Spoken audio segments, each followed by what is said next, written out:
guess there were some fireworks. I don't know. Somebody told me there was, but... This week on The Beat, we take a look back at the fireworks from Saturday night between the hedges and how the Dawgs got it done. We'll also be joined by a special guest. You know, I got a chance to go in that locker room, and those guys, they know what the mission is. Sony Michel talks running backs and his favorite win in red and black. Here we go. Giving you the insider takes and the big picture view on the Dawgs. This is On the Beat, presented by Ingles with DawgNation insider Mike Griffith and Cody Chaffins. Welcome into On the Beat. Cody Chaffins and Mike with you. Happy Monday night to everybody. And Mike, we talked about before the Tennessee Tech game. After that ended, here comes the gauntlet. Well, Georgia has finally run through that SEC gauntlet, and they got through Tennessee. Maybe a chance to breathe this week? Tell you what, Cody, I can't say enough for the job Kirby Smart's done. You know, I know he's got a couple national championship trophies, but in my opinion, this may be one of the best coaching jobs of Kirby Smart's career. I cannot wait to talk about that. Georgia's able to bounce back after the Ole Miss win, and Kirby said it afterwards. You had us dead and buried. Everybody had written off Georgia. College Football Playoff Committee says they're not even deserving of a playoff spot. They come back and bounce back against Tennessee. What's the one thing that stuck out most to you about the win over Tennessee? The resiliency. You know, we hear Kirby talk about it all the time, and when the Dawgs are riding high and out-talenting people, you kind of go, yeah, you're resilient, but you're better than everybody. Listen, the injuries that they had, the attrition, and we're going to talk more about injuries, more injuries that Kirby revealed today. We didn't even know they had guys playing hurt.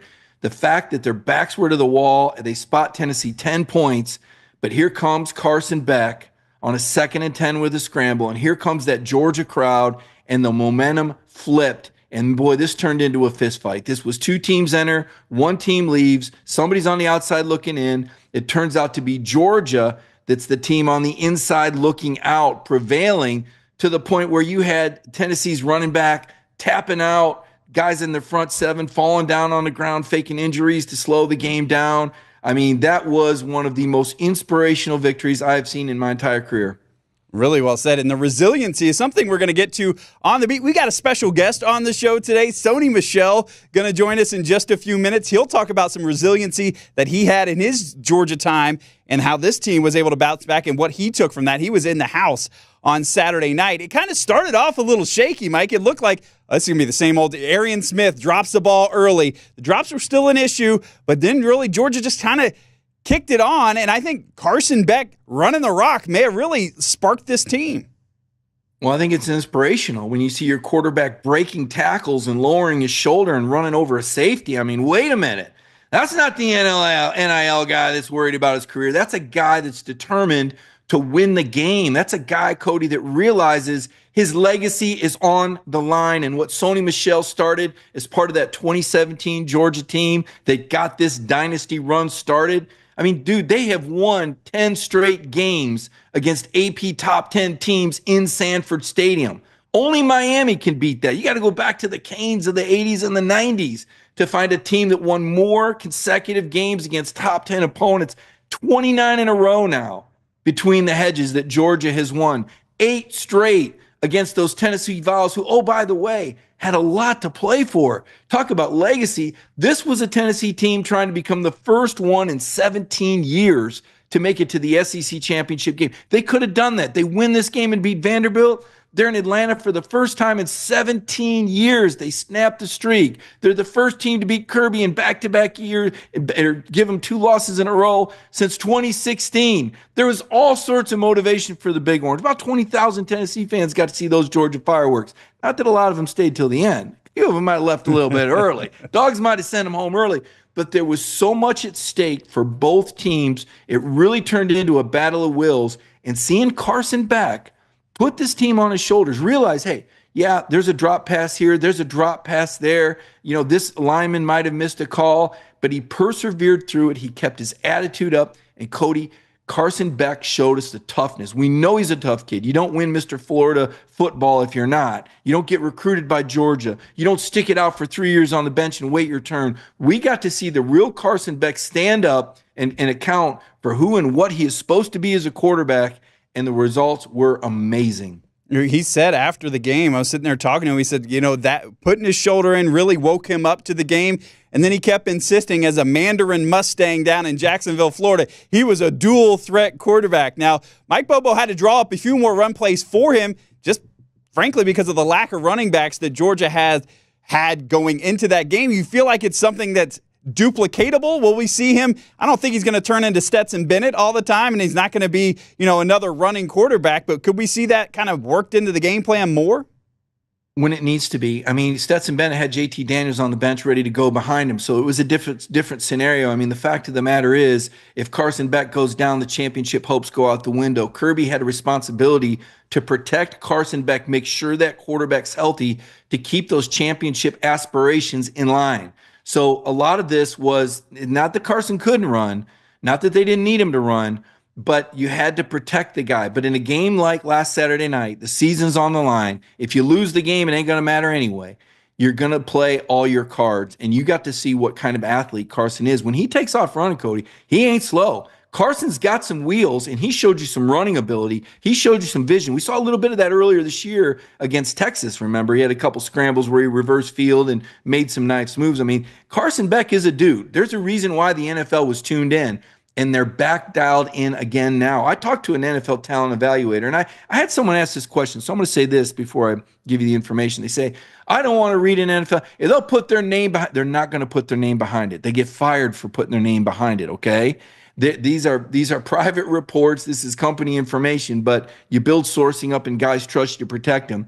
And the fact of the matter is, and I don't think this is going to surprise anybody, Carson had fallen down the draft boards, and he knew that. And I think he was pressing because of that. But talking with Tate Ratledge today, Tate says, look, Carson was out there having fun. Carson got winning at the forefront of his mind. It wasn't about anything else. It was about winning that game, playing for the G, and building that legacy. And right now, Carson Beck is on the brink of taking Georgia to the college football playoffs, despite the most hellacious schedule I have ever seen. I mean, you're talking about Texas, Ole Miss, Alabama, all on the road. You played Kentucky when they still had something to play for, with a couple of Bulldogs that were a little extra fired up, I might add, on the road under the lights. That's as tough as it's going to get against Kentucky. You played a Gators team, that had just found themselves, that was recharged. DJ Lagway started that game, right? I mean, and Lagway, you saw what he did to LSU. That's a good quarterback. Georgia able to take care of them. And then this last game, Tennessee, we just talked about everything they had to play for. So this is one of the most difficult schedules, if not the most difficult schedule I've seen a team go through. And then you add to it the attrition, the receivers that were out, off the field issues, and then you lose Dylan Bell in the second quarter. We find out at game time that Ernest Green is a surprise left scratch at left tackle. Talk about a key position. ETN is out. You're down 3 backs now. All you got left are freshman running backs. So this is a team that attrition hit extremely hard, and yet somehow, some way, Mike Bobo, Glenn Schumann, and Kirby Smart put their heads together and came up with a game plan, and those Bulldogs executed it. A couple of things I saw from Carson Beck I really loved. I would always take him taking off a little bit rather than forcing a ball into coverage. Also, into the first half, he sailed one in the student section. That's fine. Go kick the field goal. Just don't turn the ball over. And so maybe he's learning, things are coming along for him. You talked about the injury situation. We heard from Kirby Smart on Monday's press conference. He did not, deny a report of broken ribs for Trevor Etienne, running back. Georgia, big issues there. And he also didn't give too many details, but he didn't sound too concerned about Dylan Bell's update. We did see some video of Dylan Bell was in a walking boot by the end of the game. So not sure if we'll see those guys against UMass. I don't think you probably need to. There's the video of Dylan Bell walking off, but not great to see him injured, but good to hear it's probably not a high ankle sprain. He's not going to have to get tightrope surgery. Yeah, that's big, and obviously Bell was a big part of the game plan. He had 7 targets through a quarter and a half, only 2 catches, 12 yards, I believe, and kind of maybe almost a fumble, but fortunately for Georgia, ruled an incomplete pass. Dylan wasn't having the best night. London Humphrey steps up. What a contested catch he makes. And then we find out today that London and Cole Spear both have some sort of injuries that's preventing them from practice. So they can play in the games, but they can't even practice. So if Georgia looks a little rusty and the tackling's a little off, it's because there's so many injured guys, and Kirby absolutely has to massage this team every week. Get them ready as well as you can, but without getting any more guys hurt. So this has affected Georgia's preparation, and yet and still they were able to put together that performance and beat the Vols 31-17. One of the most inspirational games to watch Georgia fight it out with those injuries and that attrition against a really good football team. I mean, that was an impressive win for Kirby Smart and his coaching staff. It really was. And you talk about UMass week. I think we would have taken it a few weeks ago to kind of break up some of those games. But to get it right now, this is a game where Nitro Tuggle, go earn your stripes out there. Get out there. Sokovie White, go out there, run. We saw Chauncey Bowens get in, the freshman running back, a little bit. Dwight Phillips, maybe he gets some more touches this week as Georgia just needs to get healthy. And with that, you got some injuries on the offensive line that kept a couple guys out. We're going to talk about the O-line right now in our Boots on the Ground segment.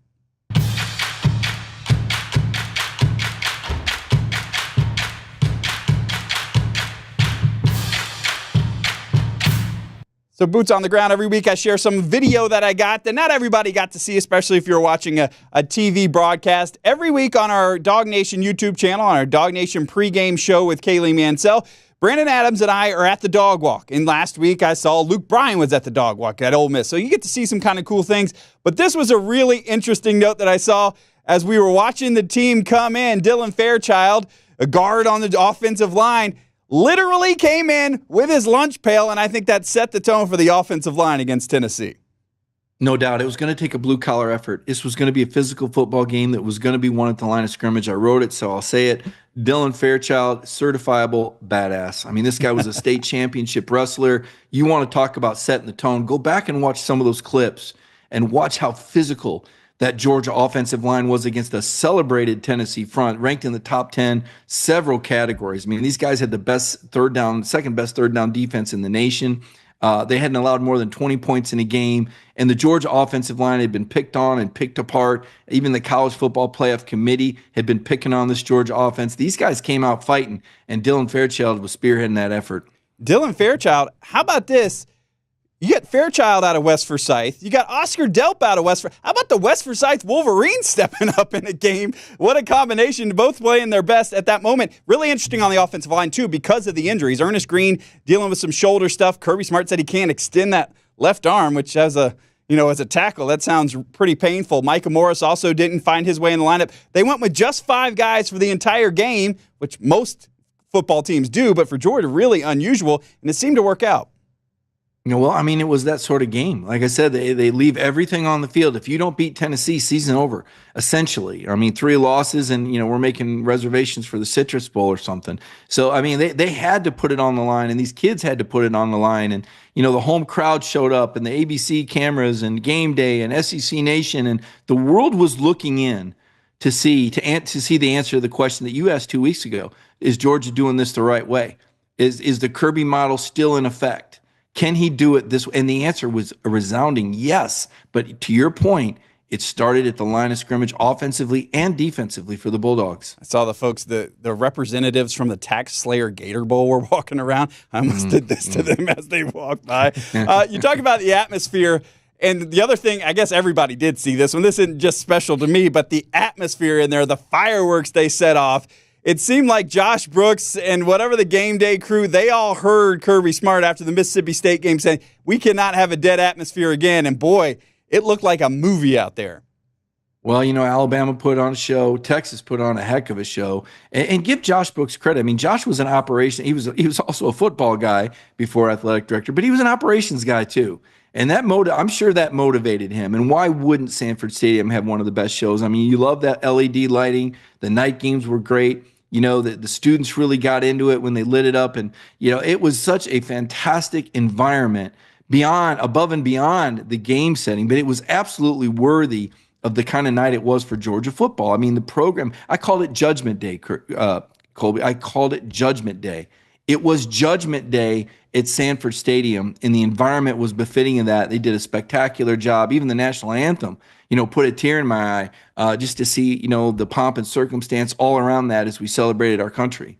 Really cool there. And so this one thing to do the fireworks, but it's got to have an impact. So what specific impact did it have? How about a 4th down late in this game? It's Tennessee, 4th and 5. They're going for it. They got to go for it at this point. But you know what? on this 4th down, the crowd gets loud. We get a procedure penalty. All of a sudden, it's 4th and 9, 4th and 10, and they're punting. So it did have a direct impact.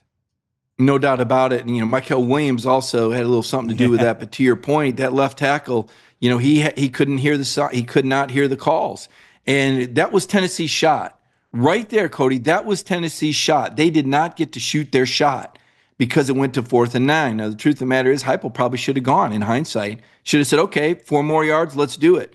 But that was just enough. So you talk about the crowd affecting the game and playing a role. And, okay, they didn't get 7 false starts like they did, in 2022. They didn't have pouring rain to help them out either. And Georgia didn't have Jalen Carter for that matter. But to your point, you had just enough. The crowd impacted it just enough at that critical moment and prevented Tennessee from shooting their last shot in that game. And I think they kept Georgia in it after a slow offensive start a little bit as well, and that it definitely helped out. So we had all of that going on. One of the other really cool parts of my job, I get to be down there on the field, and I'm walking around there before the game, and I'm just looking. I know that guy. All the Georgia legends were in the building. It was a really fun night for that. I'm walking around. Hey, there's David Pollock. Hey, there's Thomas Davis. Hey, there's Leonard Pope. I mean, all of these guys, Champ Bailey's right there. There's Richard Seymour, a couple NFL Hall of Famers. And another guy who we're going to talk to in just a minute was on the field as well. But I love when all the legends come back. Not an accident. Bring them back. Understand what you're playing for. Understand what was sacrificed in front of you to get Georgia to this level. I saw Tyke Smith look like he wanted to go in the game. He went off to the side. He was near Kirby. I'm like, Tyke, you got to get back, man. These are some intense cats, and they love their program. They love Georgia football. They love the fans. I thought it was great that they had an opportunity to come back and be recognized by those Georgia fans. And certainly, it's become very much a family atmosphere. I think Kirby Smart has had a lot to do with that, and certainly Josh Brooks as well. And they get the big trophies that they love to present, all the former All-Americans, Marlo Herrera, David Green, Fred Gibson, some of the guys you're seeing on the screen right now. Another guy who was there, who was a running back, and who, again, we probably could have loved to see on the field. Sony Michel was there with Noshawn Marino and Kendall Milton. Sony Michel going to join On the Beat in just a minute. This is On the Beat, presented by Ingles. So, you going to play this week? You gonna play this week? You going to play this week? You gonna play this week? You going to play this You week? gonna play this week? You gonna play this week? You going to play this week? You gonna play this week? And welcome to the Ingles Game of the Week as the War Horses square off against the rival. He's going in. He's going in.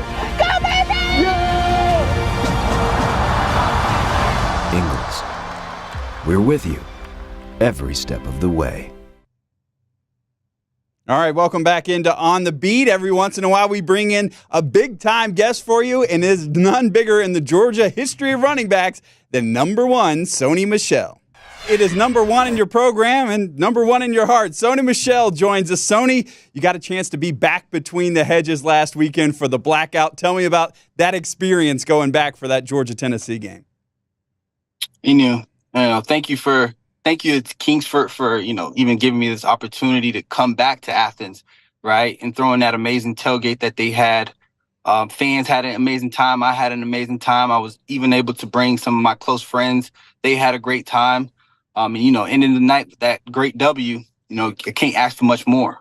They got to bring you out on the field. You got to wave to the fans, and it's you out there, Sony, and you're standing next to Noshawn Marino and Kendall Milton, and I'm thinking, man, they could have used you guys at running back. They're running a little thin at running back. What'd you see out of the Georgia running backs on Saturday? They did a great job. They did their job to win the football game. Young group. I'm excited for them. Their current status and their futures. Right, those guys, they're being coached by some of the best coaches, and they have a great room. I got a chance to go in that locker room and just to see where their head was. Right, and those guys, they know what the mission is, and they're excited about it. Sony, I wanted to ask you, you say you got to go in the room. You got to take a look at those facilities. What do those kind of facilities mean for players, and how do they compare to what you see in the NFL?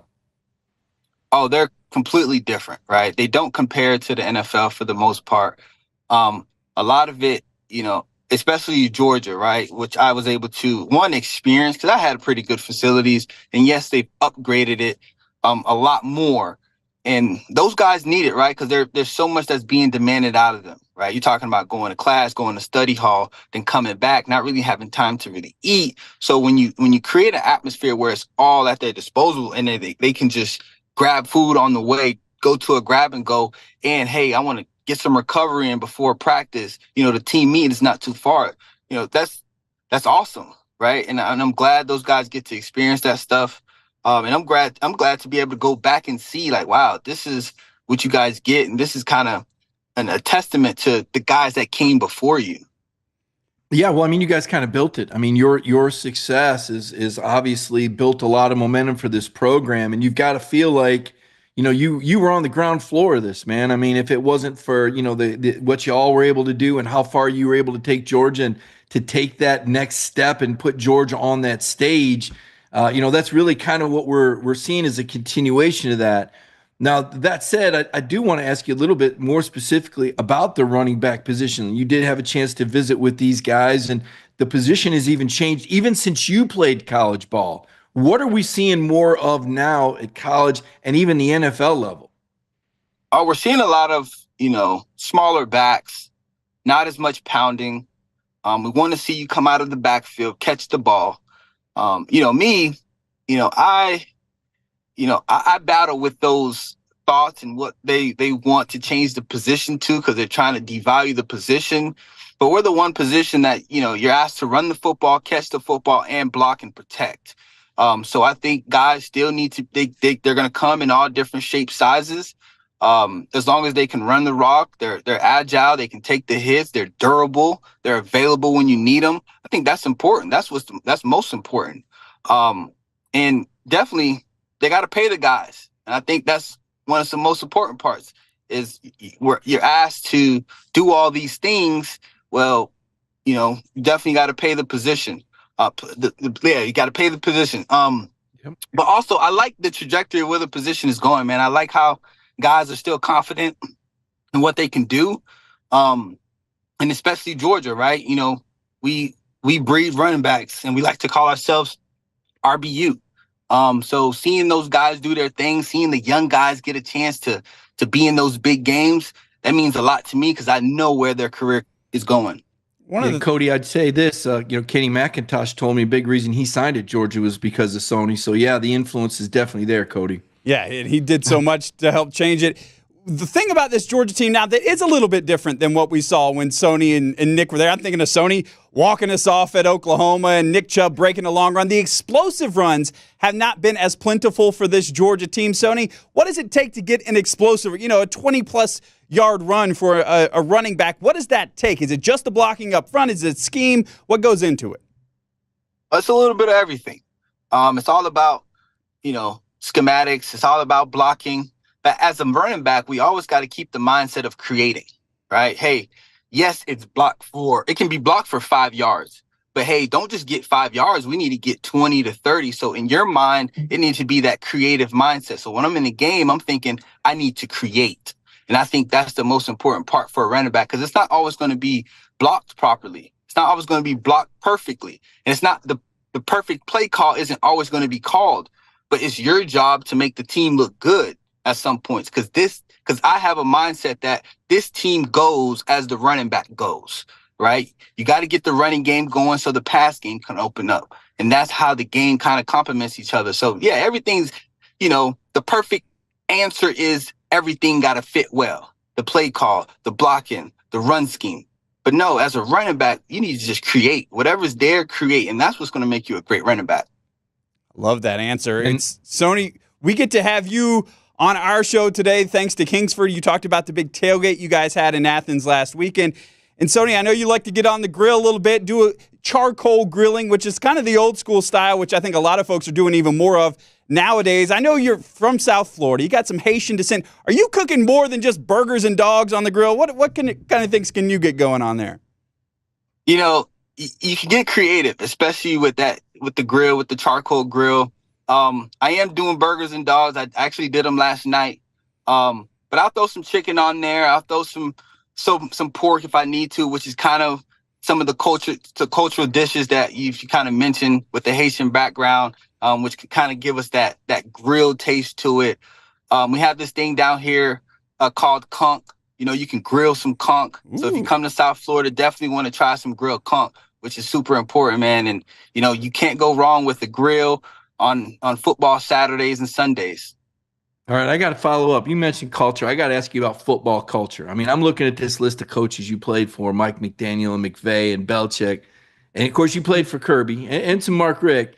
But as far as Kirby goes, the Kirby to Belichick, are they the same? Is it the same? And how well does playing for Kirby prepare these cats in terms of what you got to do at Georgia compared to what you're going to be asked to do in the NFL? Very similarities between those two. You're talking about Coach Bill, and you're talking about Coach Smart. Those both of our intense. They both demand a lot out of you, which also can bring the greatness out of you. It can help elevate your playing skills. And playing for Coach Smart actually prepared me very well when I got drafted by the Patriots, because we did a lot of similar things in practice when I was in college in the NFL, which, some of the guys that didn't play for, that program or coaches from that coaching tree thought it was a surprise. Like, we were doing tackling drills. The same tackling drills we did in college, we were doing in the pros. So I was prepared. It was nothing new to me. So, it was almost like, okay, it felt like I've been here before. Well, he played like it too, I'd say, Cody. I remember Sony's rookie year. Yeah, and you were a guy, talk about everybody at Georgia remembers the decision, right? And Kirby Smart points to it, and Mike talked about it a little bit, that laid the foundation. What went into that decision, you and Nick Chubb walking into Kirby Smart's office and say, I want one more time, and the way you guys paid that off. Talk about the decision, how tough it was, and what that meant to you to come back and play one more time in red and black. Initially, it was tough, right? Because, as a college football player playing on a high level, you're thinking you're going to be 3 and done, right? You're going to go get to live your dreams, make some money. But ultimately, we believed in the plan that Coach Smart had, right? And that season prior to our senior season didn't really go well, but we knew something about it could work. And we were just like, man, we just need one more try. We need one more go at this. And once we made that decision was a little hard, but once you made the decision, it was like, man, let's go, because the plan is in place. We got the right people, we got the right resources, to get to where we want to go. We got the right players. Let's do it. You talked about the facilities upgrade, so that's something that different. But what would have made a huge difference for you, I'm sure, that senior year is the NIL money. Do you ever find yourself just super jealous of what these guys have going on out? And you and Nick being the faces of that team that year, I can only imagine what you guys would have been able to do. No, I think it's amazing what those guys are able to get these days. I'm glad they have a choice as players. They almost get a chance to have, somewhat of a voice and somewhat of a demand of what they deserve. Jealous. I wouldn't say I'm jealous, because I'm very fortunate and blessed to be able to play at the professional level and to make some money on the professional level. So I'm very grateful that I could have been a piece to the puzzle to kind of lay down that foundation of guys being able to get paid. I'm excited for those guys. I want to ask you about bragging rights. We always see these NFL players, whoever loses, the other guy's got to wear a jersey. How real does that carry on when you meet guys from other schools? Is there a lot of that kind of fun betting going on, and that pride from the school you played for at the NFL level too? 100%. It's intense. Everyone in the locker room, like on Saturdays, before walkthroughs, after walkthroughs, we're focusing on, all right, who's playing who, who can I get to wear my school colors? So there's a lot of bragging rights when it comes to the NFL locker rooms, where guys are so prideful. And I think that's where, me becoming a fan kind of really immersed, right? Because, I'm bragging on Georgia because we're winning championships. So anybody that's rooting against Georgia, you're going to end up rooting for Georgia. And I think I've gotten a couple guys to switch over to really liking Georgia football. Love to hear that. The one thing about this year's team, and it kind of goes back to the 2017 team, because the last week at Ole Miss, Georgia got kind of beat up front, and it looked a lot to me like the Auburn game in 2017, where you felt defeated. But there's something about Kirby Smart always talks about resiliency, and the way they were able to bounce back against Tennessee, talking about the way you guys were able to bounce back in your senior season. What goes on in a locker room after a big loss that week on the road in the SEC, and you have to come back and still have something to play for? It's tough, right? When the expectations are high and you fall short.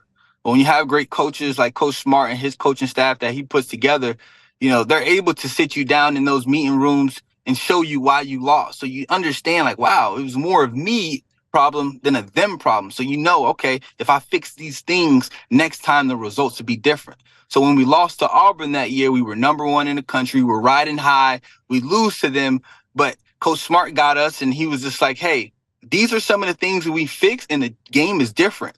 We come out in the SEC championship game, get a second chance at it, which you don't really get often, but we knew we take advantage. We change some of those things that Coach Smart talked about, and we'll come out on top, and we did.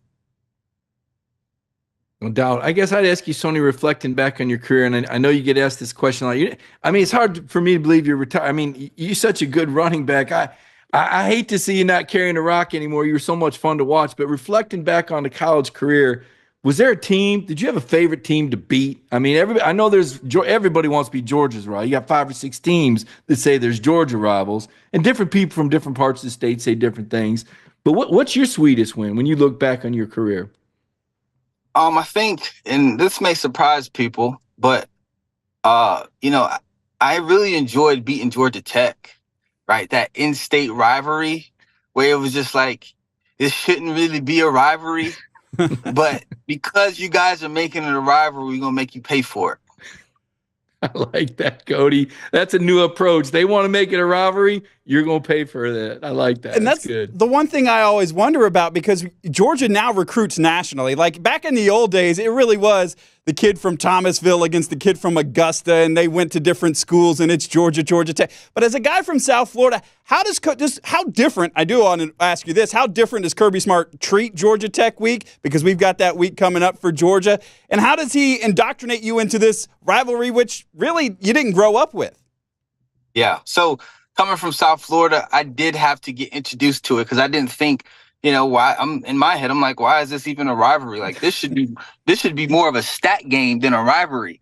But one of my closest friends, Nick Chubb, he's from the state of Georgia, so he kind of was able to explain to me like, yo, this is how serious this is. And actually, we fell short to Georgia Tech our freshman year. Mm-hmm. I believe freshman year we fell short, and that's where he kind of shut down and explained like, yo, this is serious. Like this, we gonna hear about this year round for 4 days. We gotta hear about these people beating us. And then me going through that experience, I knew like, oh, this is real, right? So, and I never wanted to have that feeling again. Really good stuff, Sony.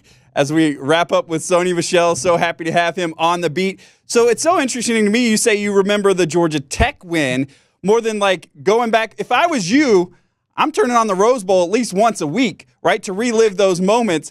Do you ever go back and kind of watch some of those games, or you just kind of let it all live in your head? It's all living in my head on the internet when people bring it back up. Those are great memories. So, there was so much that went on in that game, so I really try not to watch it. I think one that people don't really mention a lot, which I like, is my fumble, right? When I fumbled and they scooped and scored, and I'm like, man, this can be over with. But, I got the opportunity to kind of redeem myself. So when people post the highlights, man, it is great to watch it and to see, man, what true adversity looks like. Did you get to talk to Baker Mayfield about it ever? Did you ever run into him or ever get to exchange any extra words about that game? You were talking about college pride just a moment ago. No, not as much. I think, once Nick had got drafted to the Browns, he was on FaceTime with me once, and I was able to kind of just throw it in his face a little bit.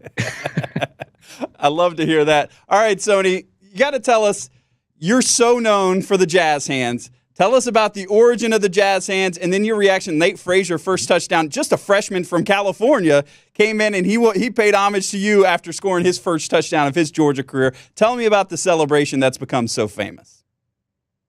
So I originally got it from Keith Marshall. He told me, he was like, man, if I score, I'm gonna do this. And I remembered it, and my first play in college football was on kickoff, and I made a tackle, and that was the first thing that came to my head. Right. So I technically took it from him. And I was just like, man, that was the first thing that just came to my head, and it kind of stuck. So when I scored a touchdown, I kept doing it, and people really liked it. So, I just kind of stuck with it and kind of just let it flow and carry on. Love to hear that. All right, Sony, we appreciate you joining us on the beat. Such good stuff from you. I'm sure you're going to be keeping your eyes on the Dogs as they roll down the stretch, especially against Georgia Tech in a couple of weeks. And thanks for Kingford Charcoal for having you on. I know all these Dog fans, as they get these couple of night games, home games the next couple of weeks, they'll be tailgating out there and getting on the grill a little bit. Thank you. I appreciate you. Really love having Sony Michel on the field to give us a little perspective from what he saw as he was there on Saturday night. But for a little bit of big picture perspective, let's do Mike's 30,000-foot view.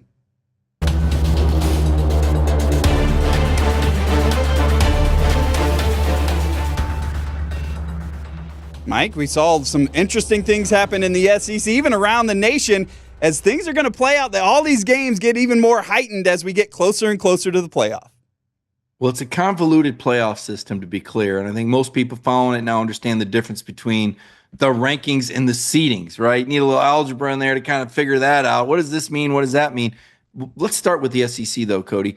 The Florida Gators rose to the occasion and knocked LSU out of the picture. There was a scenario where if all of the favorites won and Missouri lost, which they did to South Carolina, LSU could have been in the SEC championship game. Not anymore. The Gators and DJ Lagway took care of that in the swamp. LSU goes down. They're out. Missouri's coach, Eli Drinkwitz, wanted to remind everybody, hey, we're still in it. Shane Beamer said, no, you're not. Gamecocks eliminate Missouri in Columbia. What a finish that was. Give Missouri credit. Brady Cook, they put up a good fight. Shane Beamer's Gamecocks, boy, Cody, we're going to go back.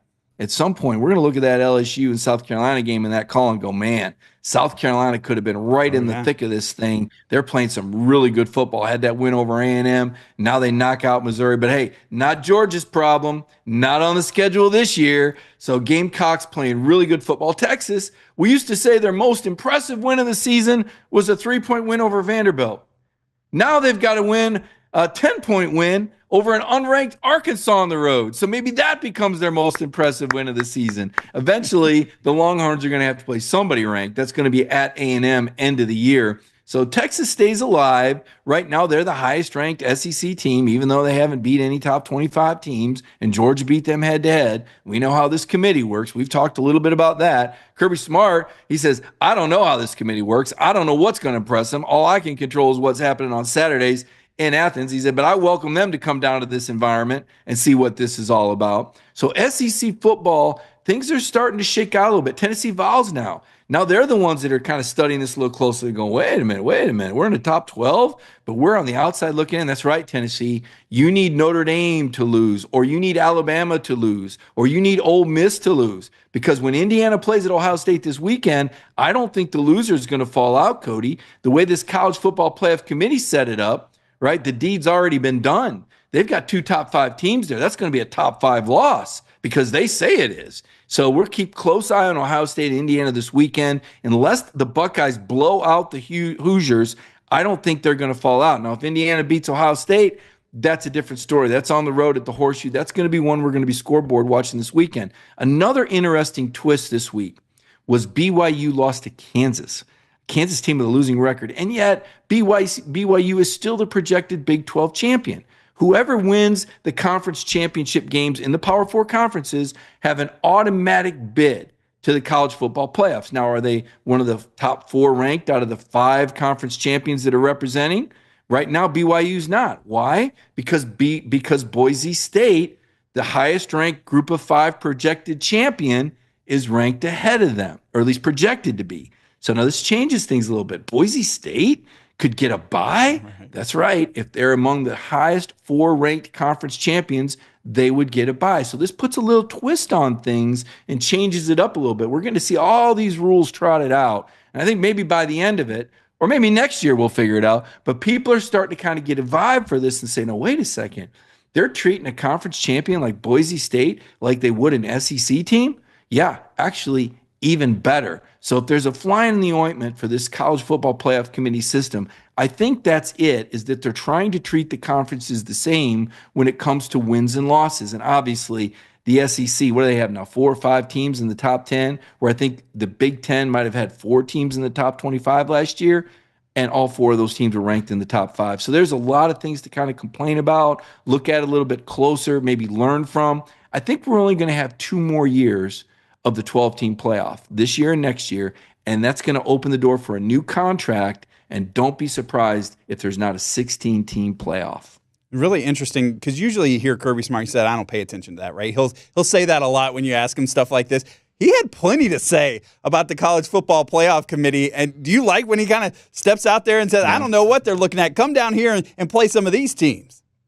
I do, because Kirby's now spokesperson for the SEC. I mean, Nick Saban does it every Saturday, and he does a great job on game day. But Kirby right now is the spokesperson for the SEC. He's the SEC coach that they have to listen to. They don't want to listen to, they have to listen to. And Kirby's figured it out by now. Nobody's going to do him any favors. Ward Manuel, the University of Michigan athletic director, he's not do Kirby Smart any favors. So Kirby Smart might as well say what's on his mind. And I think that empowers other coaches to speak up. I think that will influence Greg Sankey in his future decisions, whether we're talking about negotiating to get 4 guaranteed teams in the playoffs down the road, or perhaps even looking a little bit closer at the schedule. There's going to be a decision made, Cody, after this year and next year. The SEC currently has an 8-game schedule. A lot of people have been pushing for 9. No, not if this is the treatment you're going to get. You don't add another conference game if the College Football Playoff Committee is not going to value the competitiveness and the depth of the SEC. And it's a problem that's going to be down the road, but it'll be really interesting to see what happens the SEC championship loser, especially if it's one of these 2-loss teams who ends up getting in there. But the thing I will say, we still got to play out the rest of this season, right? We got rivalry games, and although a lot of these teams look like they should take care of business in rivalry games, I go back to Auburn, Alabama last year. That could have easily gone a different way, and that was still a very good Alabama team. Yeah, go all the way back to 2017. It did go a different way, and it didn't matter when we're talking about College Football Playoff Committee decisions. Auburn beat Alabama by double digits, and they still got in the playoff. Different story for a different day. No doubt about it. And you heard what Sony said about Georgia Tech, and it's good that there's some fire like that, because that's the game that stands between Georgia and the college football playoff. You mentioned the SEC championship game a minute ago. I'm kind of torn here because Georgia's made 3 straight appearances in the SEC title game, and you know that Kirby values SEC titles. And yet and still, when I take a close look at it, I say, you know what? It may not be the worst thing in the world if Georgia loses that tiebreaker, because they're beat up. There's so many guys that are hurt. Now, if you win that game, yes, it's a big advantage. You get a bye and you don't play till January 1st. But as you mentioned, if you play in that SEC championship game and you play at Texas A&M, for example, and somehow you lose, now you got 3 losses. This college football playoff committee is not doing the SEC any favors. So is the juice worth the squeeze? I say no. I say it's better off for Georgia not to play in the SEC championship game. Get that extra week after Georgia Tech where you don't have to play again till the 19th or the 20th. Get some guys healthy. 1 less game on the treads. Yeah, you got to play a little bit more down the road, 1 more game in the playoff than a team that gets the bye. But that may not be the worst thing in the world. In fact, Kirby was asked about it today, and he said, I'm not going to spend any energy on that. And if he did, I don't know if he'd have been honest enough to say it, but I'll bet you that Kirby Smart kind of has that in the back of his mind that, boy, what we need off more than anything to win a national title would be that extra week where he could get some guys healthy. And let's be real. Who's Georgia going to play in the first round of the playoff outside the SEC that we think would beat them in Sanford Stadium? Right. I don't see anybody on the map that could do that. For sure. All right, really good stuff right there. We got one more segment to go here on The Beat. It's our Anytime Heating, Cooling, and Plumbing. Who's hot and who's cold? We'll do it right after the break. I'm so glad you're here. Let's take a look. Anytime can handle all your HVAC and plumbing needs, providing top quality service for a reasonable price. All fixed now. Can we call you again? Yes, anytime. Any day? Yes, anytime. But for the heat? Yes, anytime. For the toilet? Yes, anytime. Anytime you have a problem, just call. Anytime Heating, Cooling, and Plumbing. Large enough to handle your HVAC needs, but small enough to care. Love having Anytime a part of the show this week. I'm going to go first this week, Mike. Can I go first? Wait a second, Cody. I got to tell you. I called Anytime.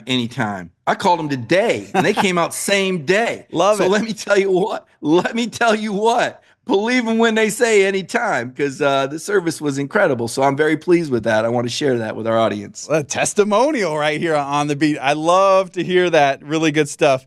All right, well, my who's hot this week, I'm going to say Brett Thorson, the punter, bringing the heat. Now we realize why they haven't had punt returns. Nobody wants to get hit by this guy. He went out there and made maybe a touchdown-saving tackle to keep Georgia in that game.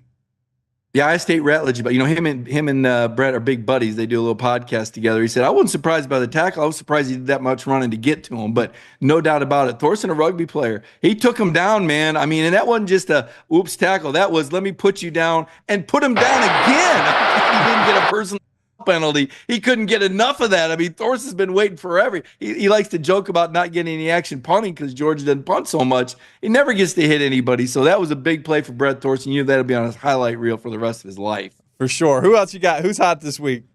Oh, man, Carson Beck. Man, smoking hot. I'll tell you what, those runs, inspirational, those throws, that focus. The guy was dialed in. He was positive. He was engaged. It's everything we've been waiting to see, and it came out when the chips were down and the Dogs had to have him. Carson Beck, red hot. Another guy, Smile Munden. Boy, did they miss Smile Munden. He was everywhere, making tackles, leading the way. We heard Dylan Everett say today, this is one of the leaders on the defense. We needed him back. We didn't realize just how much Georgia missed Smile Munden until you saw him back out there on the field, making plays everywhere, providing that veteran senior leadership. Munden has been there in these championship moments. That's a guy that can be a catalyst for a championship run. And it started to get a little cold outside. We're going to do Who's Cold. The thing I love most is it's got that chill in the air. It's starting to feel like fall football. These guys taking off their helmets. You see the steam coming off. That's cold, but it's I like it, even though it's cold this week. Who else you got? Who's cold? The Oregon Ducks cooled off a little bit, Cody. They went to Wisconsin, and it was a little bit closer than it was supposed to be. I said, wait a minute, Dan Lanning. Maybe you guys ain't all that. Maybe you're not all you were quacked up to be. The Badgers came so close to beating the Ducks that I question the Ducks now. Remember, they only beat Boise State by 3 points. So I got questions about the Oregon Ducks. I'm going to say they've cooled off enough to go into that cold category. And Brian Kelly. I like me some Brian Kelly. Notre Dame's winningest coach. But you can't go to the swamp and lose when you're in the SEC championship contention. Got to put Brian Kelly in the cold category this week. You take Shane Beamer or Brian Kelly if you had to pick a head coach right now? Oh, man, that's tough. Two completely different types of coaches. I'd probably take Beamer because I think he's on the upswing. When South Carolina got that third loss, for all intents and purposes, their season was over. And yet he has kept those Gamecocks engaged. And when you've got a culture where you can keep the team engaged, when they supposedly have nothing to play for, right? We saw that with Kirby Smart in Georgia last year in the Orange Bowl. A lot of people telling these kids, hey, you don't have anything to play for. This isn't a playoff game. And yet all of the Georgia players who were healthy showed up and showed out. Conversely, Florida State with all the opt-outs, that program is still broken. That was the difference in having a good team culture versus a bad team culture. I would probably take Shane Beamer because he has shown me he can build a good team culture, and that is so important in this NIL era. All right, what a show we had today. We had Sony Michel on. You're coming off a huge win. Really good stuff. It's only going to get more fun as the week goes on. Yes, it's UMass this week. Maybe the Dogs can take a little breath and still got to bring it, though. It'll be important to see how the fans follow up their performance, right? No doubt about it. I think you'll have a good crowd. It is an early kick. I think that plays a heavy favorite for Georgia. You want to see some of these younger guys have an opportunity to get on the field. They've worked hard all season long, and you saw that with guys like Nitro Tuggle and Bowens getting in the game and making plays. We continue to see KJ Bolden getting better and better. He played both safety positions. These are invaluable reps. UMass, no, they're not going to beat Georgia, but they did lead Mississippi State for a minute. They are the Minutemen after all. The fact of the matter is, it's the perfect time for Georgia to play a team like this. Applause for whoever scheduled this game at this stage of the season. Georgia needed this breather. They need an opportunity to rest some guys and to get these young guys some valuable reps because you never know who you might need to call on next once you get into the playoffs. All right, good stuff, Mike. We'll see you next week right here on The Beat.